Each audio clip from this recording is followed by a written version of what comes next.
7টার সময় মুভি শেষ। এখন আমরা যাচ্ছি সাউথ সিটি মলের দিকে। অনেকদিন দেখিনি, দেখে আসি, তারপর ওখান থেকে বাড়ি ফিরবো। তো হালকাভাবে একটু চা খেয়ে চলে গেছিলাম সাউথ সিটি মলের দিকে।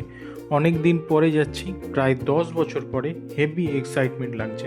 অনেক দিন পর সাউথ সিটি মল আসছি, সিরিয়াস অনেক দিন পর। হ্যাঁ, অনেক যুগ, 10 বছর তো প্রায় হতে যাচ্ছে, হতে আসছে, ভালো লাগছে। তারপর গেটের কাছে এই স্ট্রাকচারটা ছিল, 18 ইয়ার্স অফ মেমোরিজ। তারপরে চলে গেলাম এন্ট্রি গেটের দিকে। তারপরে একটু হেঁটে হালকাভাবে মেরে দিলাম এন্ট্রি। তারপরে নিয়ে নিলাম পুরো মলটার একটা ফুল ভিউ। তারপর হাঁটা লাগালাম ওয়াশরুমের দিকে। খুবই স্পেশাল, কিন্তু ভেতরে ভিডিও নিতে দিল না। তারপরে একটু হেঁটে হালকাভাবে ঢুকে পড়লাম প্যান্টালুন্সে, এবং কাপড় জামার দাম দেখে আমার প্যান্টুল খুলে যাচ্ছিল। এদিকে সৌরভ নিজের মনে প্যান্ট বাঁচছে। তারপরে ওখানে একটু টাইম স্পেন্ড করে হালকাভাবে হাঁটা লাগালাম ফটো সেশন করতে।